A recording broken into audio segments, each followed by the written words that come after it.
Jai Hind, Jai Bharat, and welcome to Dev Talks. This is Adi Achint. Today I have with me Lieutenant General Vinod Bhatia after a long time on the podcast. Sir, firstly, thank you so much.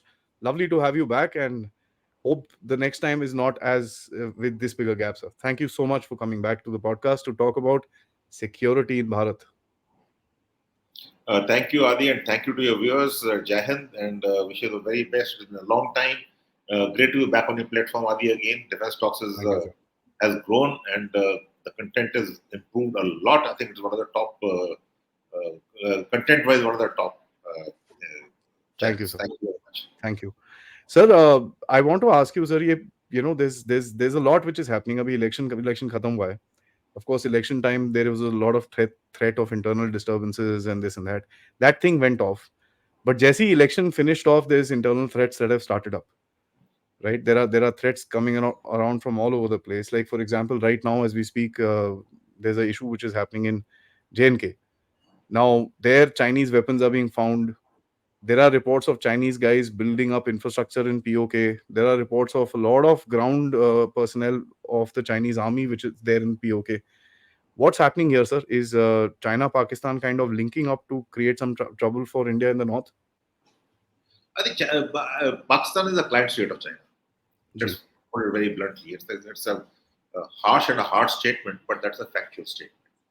Because Pakistan owes economically today, Pakistan is the weakest, politically, administratively. So militarily also, I say it's weak. So it has become a client state of China. China owes it owes a lot of finances to China, and the CPEC is of course China's project. Chinese weapons will be there. Unfortunately, we in India still call the Pakistan-China nexus as a collusive nexus. We talk about Hmm. collusivity between China and Pakistan. I call a collaborative approach. It is not collusive anymore. It is collaborative. There are different collusive and collaborative.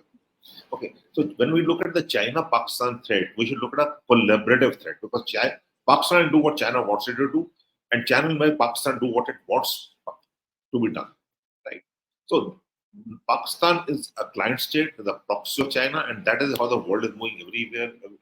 No one's getting into a direct confrontation. The powerful, they get into proxies, and that is what China is exactly doing, having initiated the northern borders in 2020 of May. It's been 4 years plus now. We are onto the Galwan in a couple of days' time, and you find that that has basically stabilized because of a very good response by India, very mature strategic response by India.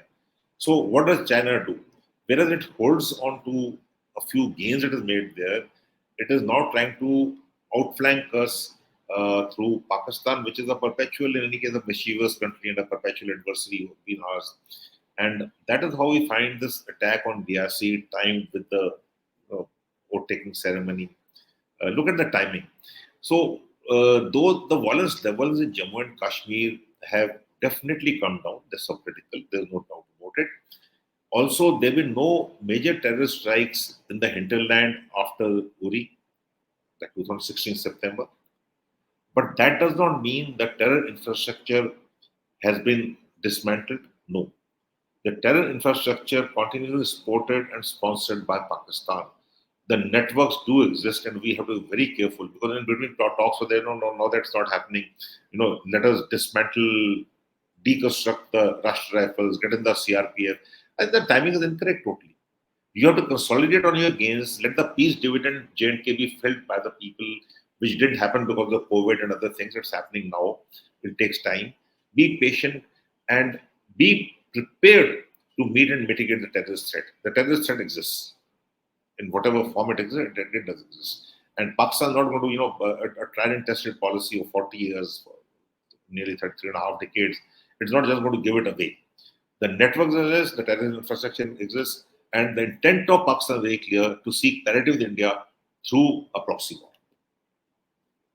One of the biggest problems with the game that I see is that, uh, of course, there is one narrative which needs to be put across that ki bhai, J&K mein things are becoming normal, and that's something which is, I think everybody will do, right? Thoda sa things have become normal. Things were, this thing, and there is a lot of recrimination right now which is talking about कि भाई सब कुछ ठीक है, we are under control. But does that mean the attacks बिल्कुल नहीं होंगे, sir? Does that even mean that there will never be attacks in this thing just because the government and or the security forces say, right, we are under control, we know what's happening, things are better. So No, how does that translate into the factor that there will be never be any attacks? no, the never be an attack. I think that's not going to happen now. There will be. When we talk about total peace, there's no total peace anywhere in the world. But having said that, let me also say that the violence levels have come down tremendously. It is subcritical, but that does not mean that violence has gone away. It does not mean that. We got the Amarnath Yatra coming up next month. We got tourism in a very big way. In 2023, 2.2 crore tourists visited Kashmir. Their economic development is taking place. Education institutions opening up. Stone pelting is not heard of anymore. So there are very good positive indicators. But that does not mean that situation is normal. No, our counter infiltration grid and our counter terrorism grid continues to need to be effective as it was earlier. That's not the time to redo the things, reassess the things. No, get on with it. Make sure that we minimize that tax. That's what I'm saying. Networks, the Pakistani networks do exist. You may have broken their back in the financial sector, right? Things have definitely happened. But that does not mean that the network has been totally dismantled. No, the network Exactly. exists and can be activated by Pakistan almost at will. It's been seen on, if you see the center of gravity has shifted from Kashmir to south of Pir Panjal. I command the division there. So it is not that it was not there earlier also. So wherever it's like water, it will flow. Like water flows, terrorism also flows. Wherever you vacate, you'll find terrorism coming back. So it's not the time to vacate. It's not the time to get your guard down.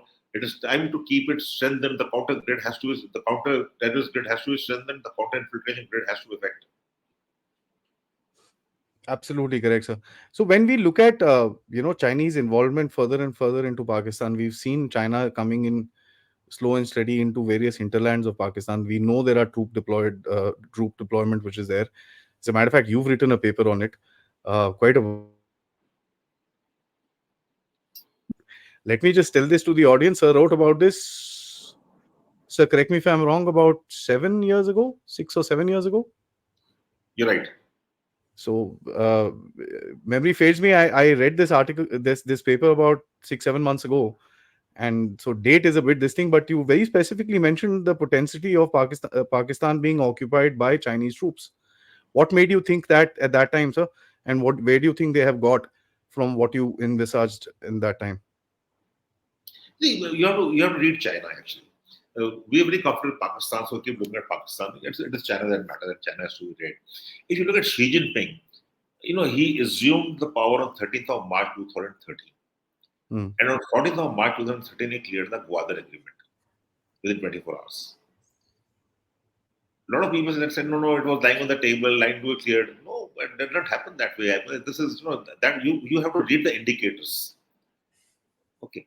He comes to India in September of 2014 from Pakistan after promising Pakistan $46 billion in terms of CPEC, right? So the indicator is always there. If the paper you're talking about, I had said that the intensity and frequency of transgressions along the LAC will increase. Same paper, right? And it has increased tremendously. We went through Dolam in 2017 August. We've been through the forward deployment 2020. So China is playing a long-term game, and the game is to contain India. China wants to be the singular uh, uh, power in Asia. It wants to challenge the US for a bipolar world, and India is the balancing power. And that is where I feel, and I think I said so on your channel also, that 2020 May or Galwan was China's Himalayan blunder, right? Blunder. Himalayan blunder, massive blunder. I call it the China's Himalayan blunder. The reason is that when China challenged the US, and you see the China is challenging the US now, and the US also is taking a lot of steps to safeguard its interests in the South China Sea and Pacific, Taiwan, etc. So China would have wanted a neutral India. Today, China has pushed India towards the west, towards the US, Hmm. and that is where the balance has shifted. Not in favor of China, but in favor of the US and the West. Because India is a growing market. India is economically growing market. India is militarily strong, technologically strong, politically strong. The people may say this elections. No, the third Bull. Modi 3.0. He's come back to power. He's politically Absolutely. strong. Look at it. So so when we talk of strength, our CNP is growing, our comprehensive national power is growing. So China's Himalayan blunder will haunt it in the near to mid term. I'm not saying a long term. And China He's has got six conflict points. hmm. Right? All the world's major conflict points, conflict flashpoints, have a China connect. Whether it's Absolutely. Taiwan, whether it's South China Sea, East Sea, India, Korea. So it will go to all China connect. How much flashpoints can China handle? We talk about two-front war. Everyone talk about India two-front war. China should look at a 5-6 front war. That's So true. like we're talking, where are the reserves for China? It's got theaters, but does it have the capacity to optimize the reserves of the theaters? Because if it moves something from the eastern theater to the western theater or central theater, it'll weaken itself, right? And when you open up too many fronts, the problem is Xi Jinping is a man in a hurry. He wants to be greater than Mao, right? So if you read his, if you profile him, and some of the people have profiled him very, very well, he's in the man in a hurry, and he's gone for a massive third term. Not uh, China doesn't do that. China is not a democratic country. So rules have been changed. So that is where I feel that we have to continue to look at both China and through China, Pakistan as a collaborative threat, right? Both in the gray zone, in the hybrid warfare zone, and also as a conventional deterrence. I'm not talking nuclear. Nuclear, I'm not talking at all right now. Okay, so you have to have conventional deterrence. You have to make sure that the gray zone warfare is you meet and mitigate that threat of hybrid also, and you look at the threats which are coming, which are the future threats, technology-based threats. IW, the public warfare, public opinion warfare, which China's three warfare strategy is called psychological warfare. So that we have to look at, and we should look at a national as a nation, and we have to create structures. We are not doing enough. Honestly, let me say that we're not doing enough. Cyber, we're not doing enough. Cyber is a growing threat. We have a defense cyber agency. No, it is not good enough. We need a cyber command. So we'll have to find the resource, we'll have to find the structure and systems, and we have to look at the near to mid term. Right? In the immediate term, we are well off, but can we sustain it? Because we find other ways. So we have to be, it's with China, we do one step ahead of China's thinking process. What are it thinking? Because if you look at our neighborhood, China has penetrated all our neighbors: Nepal, Myanmar, Sri Lanka, Maldives. So Pakistan in any case. So we'll have to look at being one step ahead of China.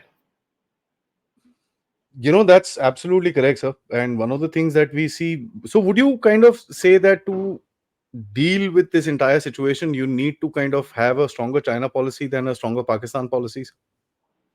Would you say that, or is there something that you'll have to kind of create a balance of I think excuse me, balance?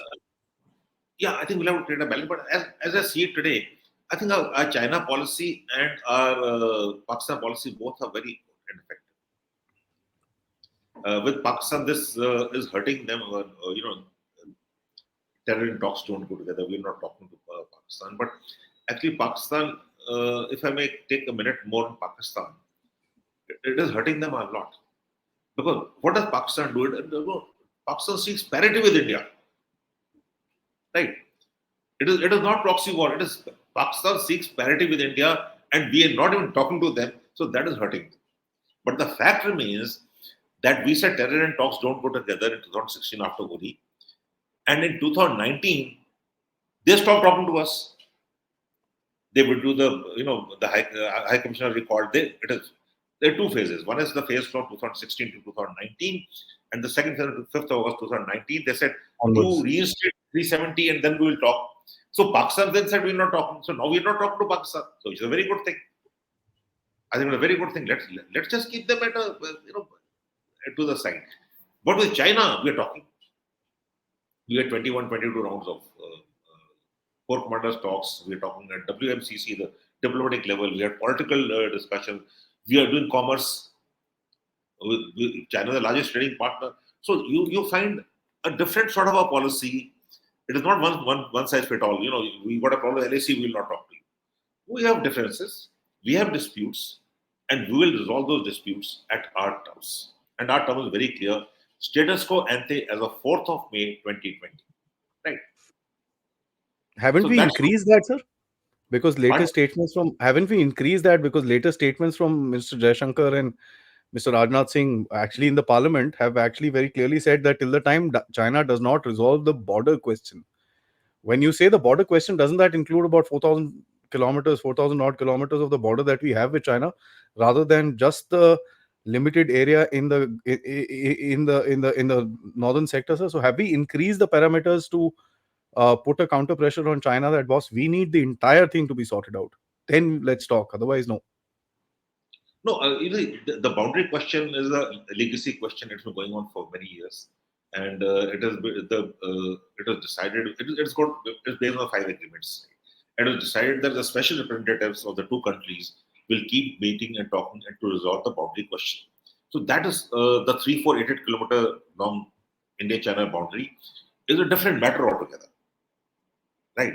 And there've been talks between the special our special is the NSA. So they keep talking about the boundary question, and there is a lot of progress which has been made.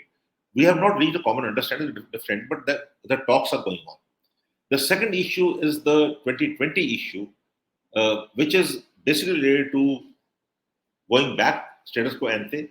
Thereafter, it is de-escalation, de-induction, and de-escalation. Right, going back to our old this thing. So these are two different things. Boundary question resolution, I think, is a larger thing, Have we much have we larger. put have you put that as have we put that as part of our greater discussions with China at the moment, sir? Because that's what the narrative we're getting to hear from the EAM as well. I don't really, I'm not aware of what the thought process of the government is, but I don't see a change in the boundary question policy. Sir, Right. As far as the boundary question is concerned, my take is slightly different from others. I feel that, again, going back to Xi Jinping, and Xi Jinping again took the 13th of March 2013. And on 28th, 29th of March 2013, he met the then Prime Minister of India, Mr. Manmohan Singh, on the sidelines of BRICS Summit in Dublin. And there he said the same narrative, except that in the end he said that we should resolve the boundary question as early as possible. Right. And this is recorded. It was mentioned in the papers. So there was a change in that. He wants, I think Xi Jinping would like to resolve the boundary question. They resolved the boundary question with 12 of the 14 land neighbors. And that is Mao's philosophy that we should have inclusive land borders. And knowing Xi, who follows Mao, and uh, you know, as a Mao is his mentor, he follows Mao. He would like to resolve the boundary question with the other two countries, which is India and Bhutan. Bhutan. But he wants to resolve it in their own terms. Okay, so that is not going to happen. India is not a pushover. If you want to resolve it, you can't keep increasing your what do you call disputes and say no. This is also a claimed area. This is also a claimed area. They claim about 70,000 kilometers of square kilometers of Arunachal Pradesh. They claim 33,500 kilometers they occupy in Sachin. They claim another 500. They already occupy 500 odd square kilometers of the Saksham Valley, which was ceded to them by Pakistan in 1963. Then there are certain disputes in the central sector, which is the middle sector in Himachal and Uttarakhand. So a little bit of Sikkim also. So you find that they have increased the negotiation thing. which is not so, because there's a package deal earlier. You keep the West, you keep the East, we'll keep the West, that sort of a thing. So boundary question, I think, is outside the purview when we talk of China, because that is being dealt at a level, and I think we should leave it at that. I would not like to do any conjecturing of where it has reached, where it's not reached, but that's the boundary question. We call it a boundary question, not a boundary dispute. But what is more important in China is how to deter China's aggressive behavior. Okay. That is the key challenge for India. How to deter China's aggressive behavior towards India. And that, I think, is India is doing exceedingly well, because if you see, there is no escalation whatsoever after Galwan. We have, China respects strength, and we have requisite strength. We have built up logistics, we are building infrastructure, violent village projects. You name it, we are doing it. So I think we should give a pat to ourselves. We should believe in ourselves, but do not underestimate China. That is something which I see happening. A Absolutely, lot of absolutely. empires are underestimating China. China is going down economically. China is militarily going down. China is corruption, this, that. No, sorry. Let China go anywhere. Doesn't matter. But please don't underestimate your adversary, because that is something which will not do us good. If we do not build capacities, if we do not build capabilities and capacities, we asking for trouble, because China is not going anywhere. Everyone's saying China, mapping the global future. You read 20-year-old documents also coming out of US, mapping the Doing the global same thing. future. It says China will disintegrate. China not gone anywhere. If the economy is not growing as it was growing earlier, that doesn't mean economy is not growing. Absolute terms, look at where the economy is growing. Percentage-wise, yes. But that always happens. You can get 95% marks, but from 95 to 97, you have to really work very hard. Okay. Hmm. If you get 50% marks, 50 to 70, 80, you can jump. So if you look at absolute terms of Chinese economy is not doing badly. They are the largest trading partner in 130 countries. Largest trading That's true. 130 countries. Okay, including India, including the US, including Japan, including Taiwan also. Hmm. So we should look at that. We should look at real terms and then prepare our plan. That's what I'm saying. But our China policy is doing well. We are standing firm, and we are doing what matters to India is trade and commerce with China. It is okay. I think we should look at how do we gain from that. That's important, sir.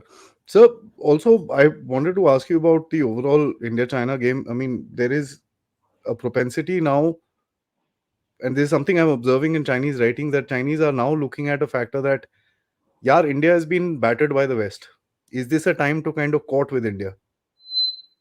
And this is something I'm reading from Shanghai Institute of Strategic Studies. I'm reading from Beijing Institute of Strategic Studies, Guangzhou. 3, 4 authors have written this, that It, India is upset with the West. Is this an opportunity to kind of court with India and bring India back into the camp? it is the same point what I was trying to say. The Chinese Malian thing. Yeah, You see, Global Times also, which is the mouthpiece of the party. They also, are upping our, massaging our ego. economic and other achievements, other achievements. Everywhere we are second after China. Yeah, Okay, so China having completed a strategic blunder, uh, but I still won't trust China. My I problem is, won't as well. Absolutely, sir. there's a That's the trust problem. deficit, Yeah, yeah. and that trust and China. What China has done is, you see, your generation just about recollected 62, right? Am I right or wrong? But today, 650 million young people of India now anti-China because of the war. Yeah. That's You not dug going a to hole. happen. You dug a My, hole. Absolutely. we were school children in 62, so that is imprinted on our minds. Okay, because we were in school that time. Okay, so that's that generation which had seen 62 or heard of 62 has become old. The new generation had nothing to do with 62, but they have everything to do with Galwan. Hmm.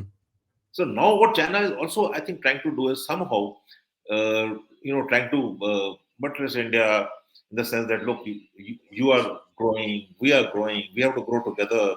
So these indicators come out, but be careful. Take advantage where it matters. But to say that, to go back, we should balance our interests. We should balance our interests, whether it is West, whether it is US, whether it is West, whether it's Russia, whether it's China, balance our interests. So there There's no is, permanent friends or enemies. They're permanent trust. yeah.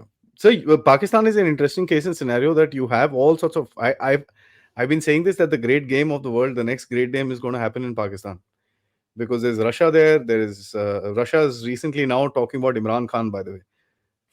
Funnily speaking, there is Russia there. There is China there. There's America there. There's people won't agree to it, but we are also there. Uh, this is becoming a hot pot of global powers. So this is the next spot for the global games. Yeah, and So don't forget Iran.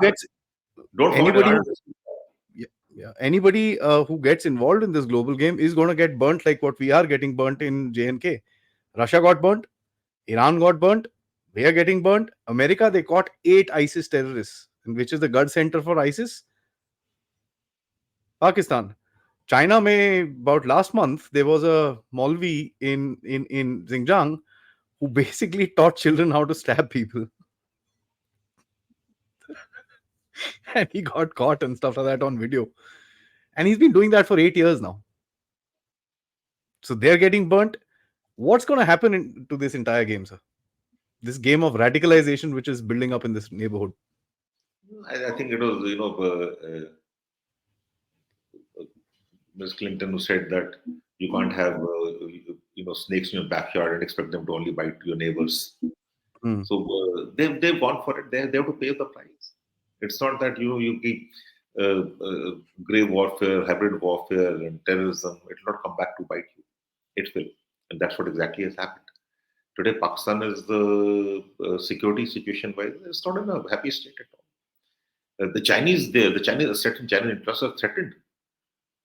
They can keep blaming, India for that, but it doesn't matter because India cannot do anything out there. And why should we do anything? We're a responsible nation. We have enough of our own well-being to look after. And Pakistan has got this terrorism in, and now it's biting them. And you're right. Today, everyone is looking at Pakistan as a troubled state. Uh, Everyone is demanding sort of an independence, economically weak, militarily weak, politically weak, administratively weak. So there are issues with Pakistan, but Pakistan is smart also. Let me also say that. Pakistan, it has been through the stages earlier and come out of it. If you look at it, their chief, General Munir, visited with a delegation with China, and you see a photograph of Xi Jinping and General Munir, the chief. Okay. The chief gets an audience or a call on president. It don't doesn't happen. So it is an indicator. It is an indicator of the growing, mutual need. China needs Pakistan also. No? Let's also face that.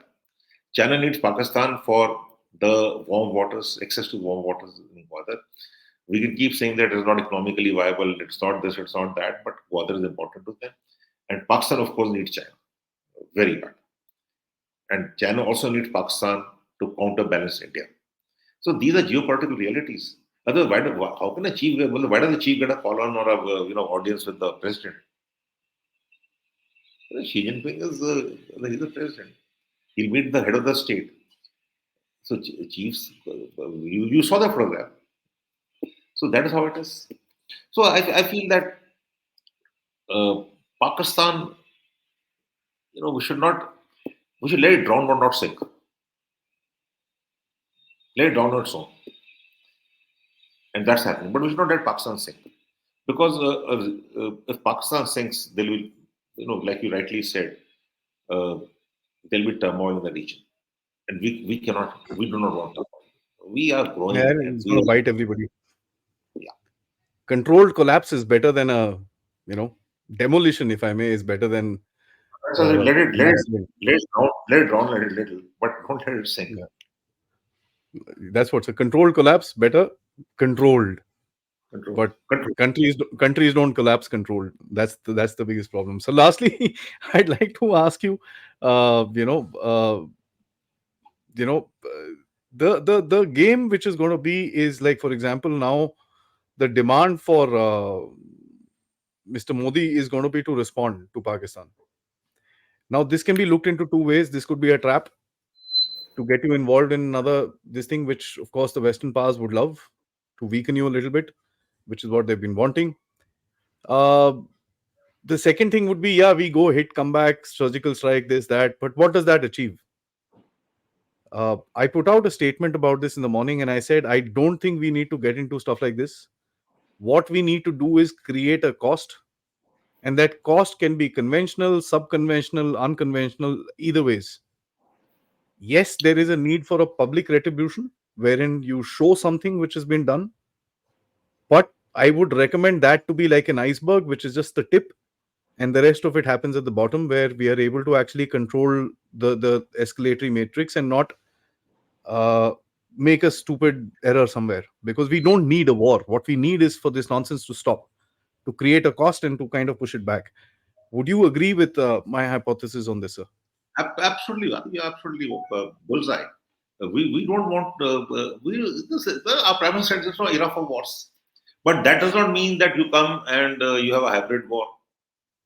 So we have to balance it out. We have to look at our growth story, our growth trajectory, and we can't be hampered by wars. And honestly, Pakistan also, I don't think is in a position to escalate at all. And we've seen that. We've seen that Pakistan is no position to escalate after Uri. We've seen that after what I call Jabat, or what everyone calls Balakot. Hmm. They Hmm. didn't want to escalate. There's no reason. And Pakistan Air Force is a professional Air Force. There's no reason why on the most manned border on the line of control in the Rajouri Noshara sector, they have a swiftly taught operation and they don't hit anyone. Okay.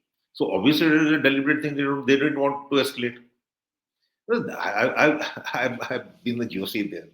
You throw a stone, you hit something. Hit someone. Exactly. Absolutely.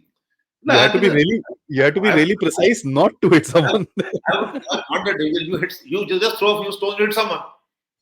Okay. So what I'm trying to say is that Pakistan does not want escalation, and rightly so, it's not in Pakistan's interest to escalate.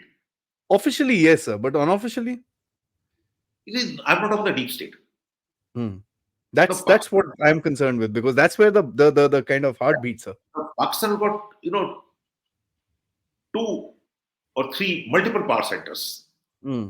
Okay, the deep state would like to do something else, but political military combined would like to keep it at a low key. I'm saying low key. I'm not saying not supportive. Off. Hmm. Okay, they like to calibrate it and keep it at low key, not to cross a red line. Right? Because if they cross a red line, the public sentiment in India is so strong. Everyone's saying, "Go and hit Pakistan. Go and hit Pakistan. Do a Exactly surgical what we're strike." seeing. So surgical strike, it's not that you just get up and do a surgical strike. These things are planned and executed with precision. That's why the surgical strikes. The timing has to be right, everything has to be right. Okay. And now that Pakistan doesn't want this thing, so what you said is that we need to raise the cost and consequences of Pakistan's terrorism. And that's exactly what we have done. Best thing is just they just want to talk to. They say, come and play cricket anywhere in the world with us. Why should we play cricket with them? Okay, the World Cup is I there, so was we got to. very upset, sir. I was very upset on the day of the match. This attack happened, and nobody said anything. I kept tweeting out. I kept saying this. Walk the hell out of the match. You own the BCCI. You own the ICC. Walk out. Make a bloody global spectacle of it. Let them get embarrassed across the world. I mean, stop this nonsense of, I'm sorry, but of this normalcy कि भाई नहीं नहीं हम खेल सकते हैं. No. नहीं, खेल के जीतो अच्छा लगता है. No, No, I said, but the win is very important for the people. And fortunately, our team did very well. But they snatched, you know, victory from the jaws of defeat. It is not that Pakistan snatched defeat from the jaws of victory. We snatched victory from the jaws of defeat. Our people, my hats off to them. Well, they played like good players and soldiers. So it is good. It's good morale booster की अरे हराया उसको. ठीक है. So, but my point is that today it's India not talking to Pakistan is hurting Pakistan. So raise the cost and consequence of Pakistan more and more. And Hmm. there is a very good feel among the people that look, what have we achieved in the last 30, 40 years? Today, there's a problem on the Pakistan occupied Kashmir. The people are not happy out there. And it's not that they've seen it now, they've been seeing it over years. When they come across, they used to come in buses. The bus used to move between Punch, Ravla and Nodi. And when they used to come in buses, they were surprised at the freedom our people had, at the medical facilities we had, at the education, the development. They were surprised. Okay, because they were told a different story altogether. And most of them overstayed and didn't want to go back. So that is the way. I suppose that is the way. So let them feel the pinch of it. And when we talk of the people should understand that our people are much better, and we should propagate that. Hmm. And somewhere on that, other than you and a few more channels, we're not doing enough on that. Bringing out comparisons between Pakistan occupied Kashmir people out there and our Kashmir. They should know that what they have lost out, what they have been deprived of. Today in POK, there's no Kashmiriyat left. Maybe a few Kashmiri, but there's no Kashmiriyat left. When you talk Kashmir, Kashmir is a culture, it's a way of life. It is not there anymore. So that is something which we need to highlight, I suppose. That's true, sir. Absolutely correct. The whole thing is, I think, as I think both of us agree on one thing, which is that the cost needs to go up for China, for Pakistan, for doing these kind of activities, so that they kind of start pushing back. It can't be a one focused affair, and as you very rightly brought out, it has to be a collusive um response to a collusive effort. I think that's Collaborative. something that collaborative effort. I think we need to have a very very uh, a combined sort of a response. It can't be अच्छा मैं पाकिस्तान को ऐसे देखता हूँ फिर मैं China को वैसे देखता हूँ. You can't do that. You'll have to probably come up with something which is a little different than the before. Thank you so much, sir. That really opened my eyes in terms of how we need to go forward, and probably I'll catch up with you in the next week or so to take a kind of push back and see have has the government actually done something in that particular direction, have we actually proceeded in that particular direction, and probably we could discuss in the next time what would be these steps that at your level would recommend to the government that this is something that I feel could be done to push back these threats. On that note, sir, thank you so much. Always a pleasure talking to you. Thank Jai you, Hind. Adi, always being on your platform. It's a learning experience. The questions you asked were very good and a good conversation. Not the question, the conversation. Thank you very much. Wish you the very Thank you, best. sir. Thank you.